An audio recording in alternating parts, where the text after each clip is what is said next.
Well, today we end the penultimate week of the year with a couple major things. First of all, we're looking at the very first Hanukah in our first reading. And then we're understanding that this is a special feast. This is the feast of the presentation of Mary in the temple, not of Jesus.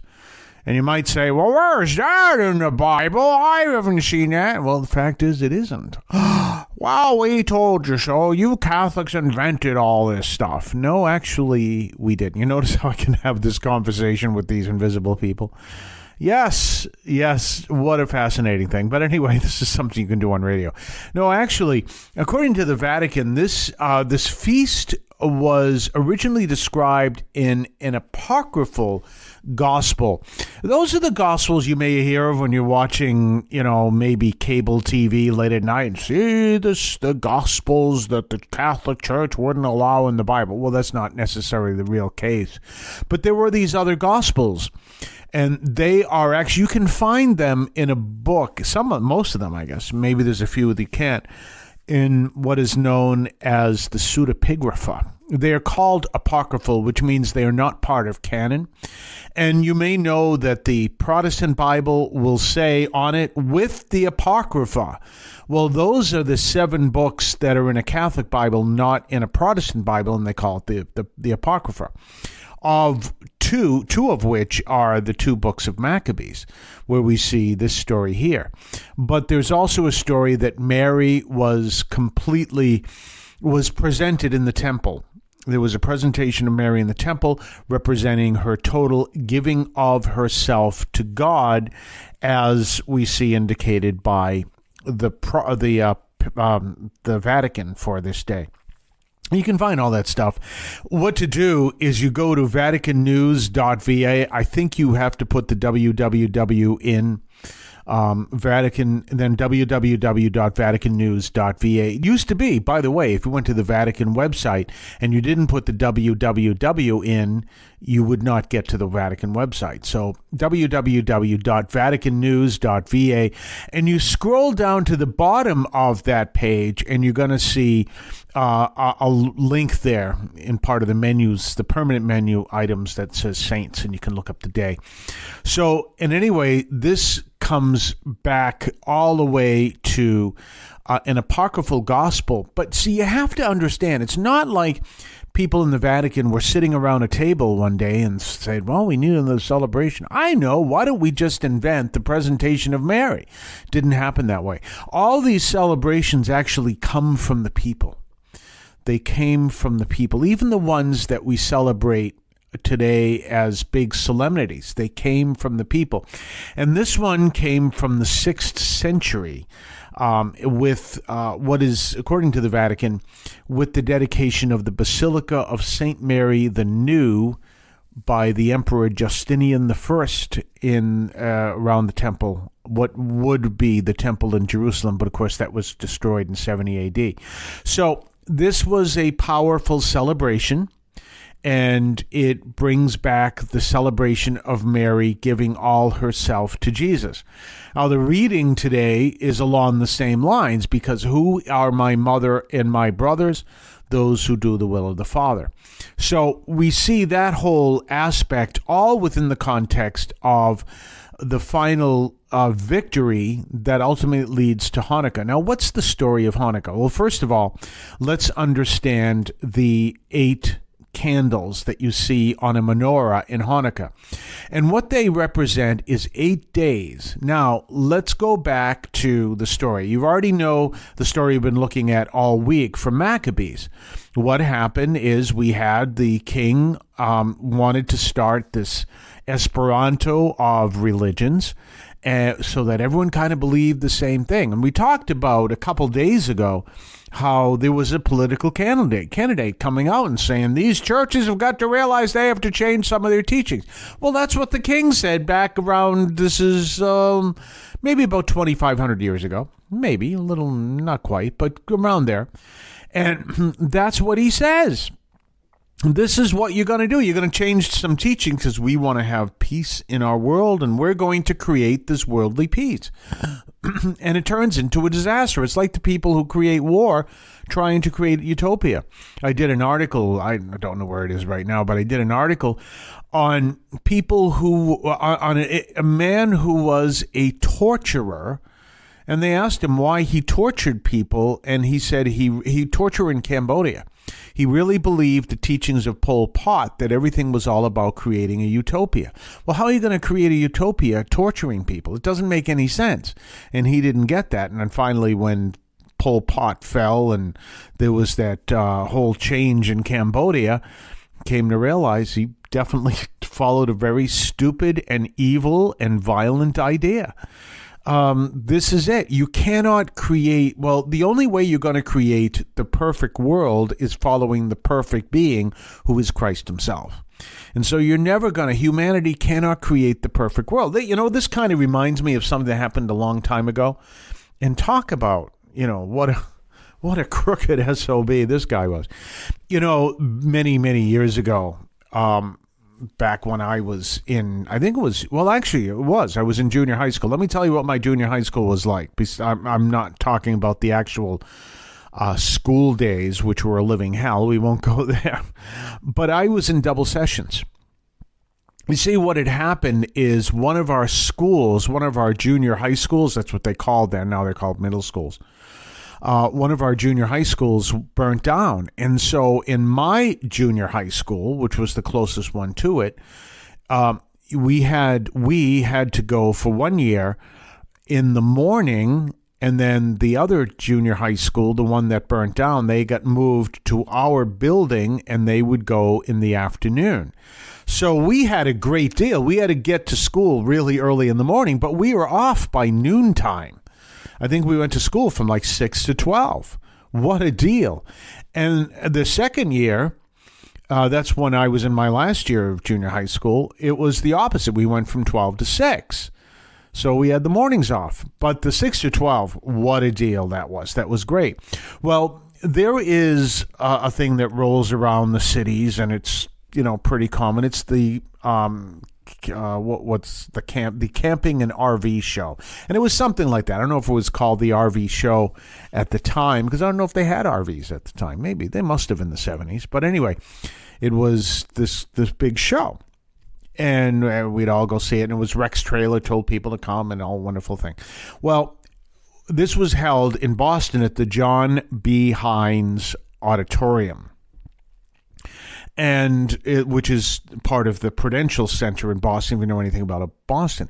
So here we're in junior high school. We haven't taken physics yet. We haven't studied science.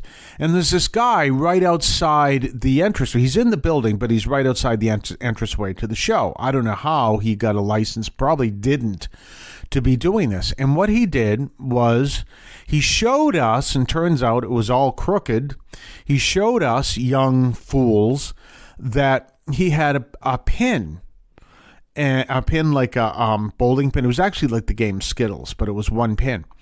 And you'd take this ball and you'd make it past the pin, and then it would come back. You'd try to make it so that it would hit the pin and knock it over. Well, by the way, that is physically impossible, but we didn't know at the time.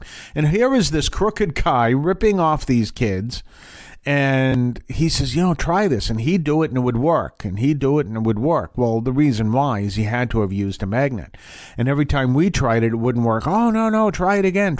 Later we studied and we found out it's absolutely impossible to knock down that pin by the law of physics, unless you have a magnet, which we didn't. And he did, and he had the control of the magnet. It's actually in my third book. I think it's in my third, I tell the story, what an evil man he was. But anyway, there was this whole idea of throwing the ball out and then knocking down the pin. Well, the reason why I want to tell you that story is just as it is impossible to knock down the pin, so it is impossible for imperfect people to build a perfect world. It's just impossible. Cannot be done. but we all keep trying. We try, if we work harder. Now, this is not what we as Catholics believe. And so when we see people who are trying to build the perfect world, we as Catholics can say to them, that's a futile act. All our worlds will always be imperfect, including the church, as we all know, and including the Vatican. It's imperfect. And so the only way to build a perfect world is by us becoming subjects, and friends is a better word because that's the word that Jesus used, of Jesus as the King of peace, as the Prince of Peace, as the King of the world. That is the only way, because he alone is the perfect human. He's fully human, fully divine. And if we follow him, we will find the perfect world. So this experiment obviously fails miserably. That's the experiment of Maccabees. And so ultimately there is the Maccabean revolt, which we talked about yesterday. And so with the Maccabean revolt, eventually what happens is that the army defeats the Greeks who are trying to defeat the rebels, the Maccabean revolt, and eventually they win. Well, what happens is they have, as part of their battle, they have to take over the temple. And so they do, but here's the problem. They have now taken back the temple, but they want to keep the vigil light lit, and they only have enough oil for it to last one day. But the vigil light has to stay lit for 8 days until they get a new supply of oil so that we can get the vigil light stayed, permanently. Well, by the way, what is the modern day version of the vigil light? You just go to a Catholic church and you see the tabernacle, and you see that candle right next to the tabernacle. That's the modern day version of the vigil light. And it should be a regular candle. There may be some that have electric. There's nothing wrong with that, I don't think. But it should be a candle. And if anyone says, well, no, it's supposed to be a fire, well, the electric wire that has electricity running through it is kind of a bit of a fire. It's not a real fire, but I think it counts. But you really want, in the perfect world, which we just talked about, we can't build, but in a decent situation, as one friend of mine put it, well, use real candles, for crying out loud. So if you have a real vigil candle, you'll see it. It's usually in a red glass, and it's a real flame. And the candle that is there is an 8-day candle. That candle that is there is an 8-day candle. So you've got an 8-day candle, and it just happens to be the design of the candles. I don't know if it has anything to do with Hanukah. It just happens to be the design of the candles, and it goes for 8 days, and then you have to replace it. Well, in any case, this is the story of Hanukah. The oil that was only good, there was only enough oil to last one day, last 8 days, and that's the big celebration of Hanukah, that they were able to keep this vigil light lit for 8 days. Now, you may look at that, and in the Jewish world, this is a minor feast. It's not a big feast. It's known as kind of big because it's around Christmas time, which itself, our biggest feast is not Christmas, even though that seems to be the bigger one that's that's celebrated. Our biggest feast is not Christmas, it's Easter. And so in the same way, Christmas isn't our biggest feast, but it's a big feast. And so we have Christmas, and then you have Hanukah, which again is celebrating this miracle. But in Miracles of Miracles, it's kind of a small miracle in a sense. I mean, it's kind of silly in a sense to use that. Say, well, that's a small miracle. When my mother suddenly recovered, I'm just saying this off the top of my head. My mother suddenly recovered from some debilitating disease. All of a sudden she was fine, hypothetically, not in the real case, because my mother did not recover from a debilitating disease. All of a sudden she was fine, but in the big world that would be kind of a small miracle, because it's not like opening up the Red Sea. It's not like the major miracles that happened, the freeing people from Egypt, but it's still a miracle. Well, the same thing with the oil lasting 8 days. It may not seem like a big thing, but it's still a thing. And it's really important. So that's what Hanukah is. And so this is celebrating that God is with them as they celebrate this great, powerful feast of restoring the temple back to a worship space for God. God's presence returns there and everything else. And the Greeks are defeated. We'll be back right after this. Did you know that you can listen to Catholic Audio Media on the iHeartRadio app? Catholic Audio Media is now available through your iHeartRadio app. If you don't have the app, download it to your smartphone, tablet, or computer and subscribe through the podcast tab to Catholic Audio Media. You can also enable them through your smart speaker and hear them through the smart speaker as well. Just ask for Catholic Audio Media podcast from iHeartRadio. You can hear them anywhere. You can listen to them as you're jogging. You can listen to them as you're preparing to go to bed. You can listen to them as you're eating and having breakfast or lunch or dinner. You can hear them anytime you want at iHeartRadio through the iHeartRadio app. Don't forget to subscribe to us on Patreon. Patreon.com/Catholic Audio Media. Patreon.com/Catholic Audio Media. Check us out. Check what we have to offer. Previews of upcoming podcasts. Previews of upcoming columns over at catholicaudiomedia.substack.com. Your ability to comment, make suggestions, even make suggestions in upcoming programs. Check us out, patreon.com, Catholic Audio Media. We're back. Speaking of catholicaudiomedia.substack.com, I did an article this past week, which I knew I would lose subscribers for. And it has to do with this idea that we have to offer reparations. And it actually comes from a catechism that Bishop Athanasius Schneider wrote.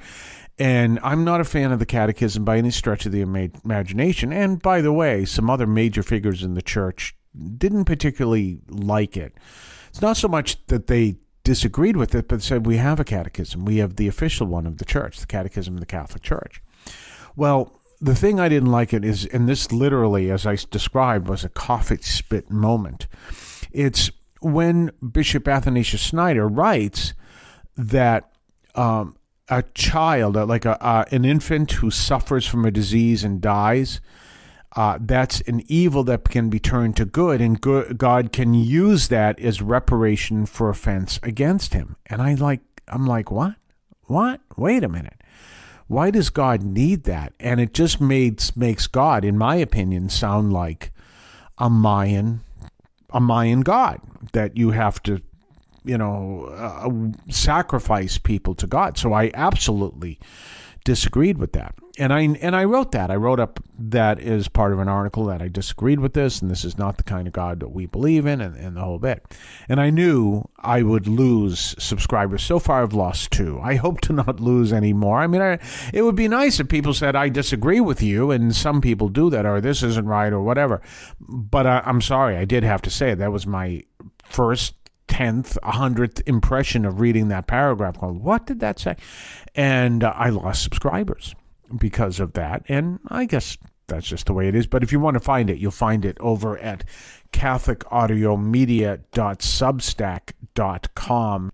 And you'll find that particular article, and you may also, hopefully not, but you may unsubscribe too, as I said, hopefully not. It's entitled, We Worship the Incarnation of Truth, Wisdom, Love, and More, and it has an image of a Mayan god, because the whole thing is, as I said, if God uses this suffering and death of an infant for reparations, that's an involuntary sacrifice.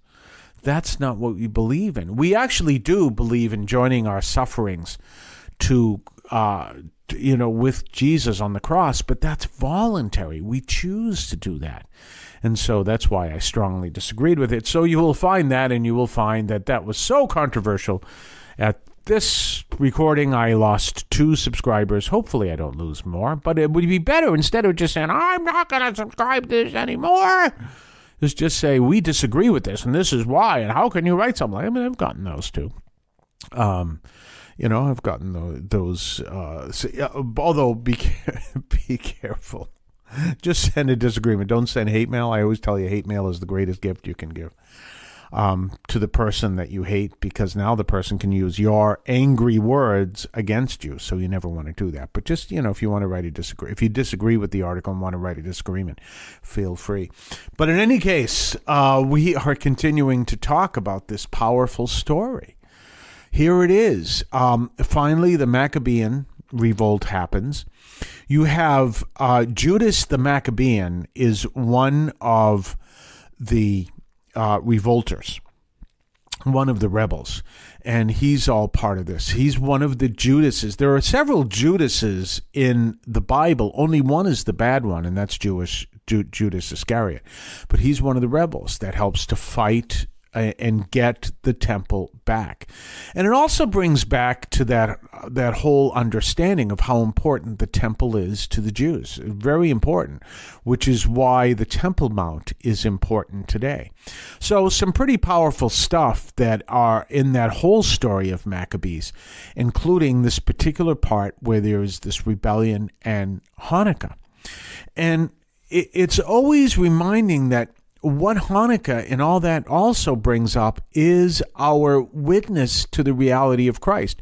Remember, we are not following a religion. We're not following a philosophy.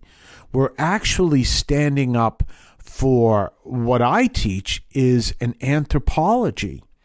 We're actually teaching that we believe that we are human beings, that we have a soul. And kind of interesting, I could say an immortal soul, because that's what people say, an immortal soul. I'm going to change that, a created immortal soul.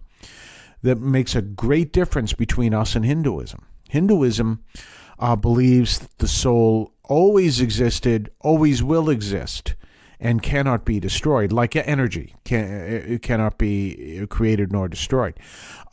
We don't believe that. We believe that we were created, including body and soul, that our souls were created and our bodies were created. And that's an important distinction between the two. And so we believe in that, and that's really how we define who we are, and that we believe that we are part of a universe that has God as the creator of the universe. And this God is a spiritual reality, not a material reality, and we are able to function in the material world even though we are part spiritual, but we have very little contact, or very little contact's the right word, very little interaction with the spiritual world on a one-to-one basis. That's actually not that accurate either, because we pray, so we do have an interaction with the spiritual world, but we, like you cannot shake hands with an angel. Because the angel is a spiritual being, we are material beings with a soul, with a spiritual element, but we cannot see the spiritual world, therefore you cannot shake hands with an angel. But we believe in angels, and we believe they exist. So all of this is really an anthropology. So this is a testifying to a greater truth. And I always like to bring up that example of suddenly you go into a time machine and you're transported back to the 16th century. And while you're back there in the 16th century, what are you going to teach that is absolutely true that they didn't understand at that time? Are you going to be able to teach anything? You're only going to be able to function in a way that maybe you can't teach it because you'll be destroyed as witches, but you can understand a deeper and more profound truth, and you'll be able to act on it on a deeper, more profound way without incurring fear in the hearts of those people around us. Well, we're kind of in the same boat. We're here in the present time. We are connected to divine wisdom that teaches us deeper realities, deeper truths, profound realities of the spiritual world as well as the physical world, the material world, and we live that as a way to testify to it, even though we cannot necessarily teach that much of it because we haven't experienced all of it, and there are many people that won't listen to us. And that's the reality. They won't listen to us. Let's go back to the time of Jesus and remember all he was teaching and what was happening. What were the Pharisees saying? They weren't listening to him. They didn't believe a word he said. They wouldn't listen to him. They only listened to what they wanted to hear. And in doing so, they never got to experience Jesus in the fullness. Well, we're doing the same thing when we teach people that truth, that we believe in eternal life, we believe in a spiritual world and everything else, but there are many people that just aren't listening to us. So how does that information get communicated? Information gets communicated by just us living what we believe. And that's what happened at Maccabees. They fought for what they believe. And our way of fighting for what we believe is not by taking up arms against the atheists. That would be silly and ridiculous. It's by just simply attending Mass, and that's it. And maybe not listening to some atheists from England who do the blasphemy challenge, which I talked about early in the week, who just absolutely lost all credibility with me. And that's pretty hard for someone to lose credibility with me when their whole mission is they don't believe to begin with. So anyway, but you see what I'm saying? That's what we're all about, and that's what Maccabees is all about. People testifying to a greater truth than the king was able to understand. We're going to talk more right after this. You're listening to the Catholic Audio Media Podcast. Are you feeling overwhelmed, burdened by the challenges of life? Take a moment to find solace in the words of 1 Peter 5. Humble yourselves, therefore, under the mighty hand of God, that he may exalt you in due time. In times of trial, remember the power of humility. Trust in God's timing, for he will lift you up when the time is right. Cast all your anxiety upon him, because he cares for you. Release your worries and anxieties unto the Lord, for he cares for you deeply. Find comfort in his loving embrace. And the God of all grace, who called you to his eternal glory in Christ, after you have suffered a little while, shall himself perfect, establish, and strengthen you. These are just a few verses from 1 Peter 5, offering you hope, encouragement, and guidance. Tune into the Bible, the source of everlasting wisdom. Bible verses based on the American Standard Version. Don't forget to subscribe to us on Patreon. Patreon.com/Catholic Audio Media. Patreon.com/Catholic Audio Media. Check us out. Check what we have to offer. Previews of upcoming podcasts. Previews of upcoming columns over at catholicaudiomedia.substack.com. Your ability to comment, make suggestions, even make suggestions in upcoming programs. Check us out, patreon.com, Catholic Audio Media. And we're back. So this is the final day that we're looking at Maccabees. We're going to get into a whole new book next week. And of course, today was also the presentation of Mary. So this coming Sunday is Christ the King Sunday. It's the last Sunday of the liturgical year. We're going to be looking at Saint Andrew Dung Lak and his companions, who were the martyrs. I believe they were the Korean martyrs, I think. And anyway, they were martyrs for the faith. And we're going to be in the book of Daniel. That's that great book that's very apocalyptic.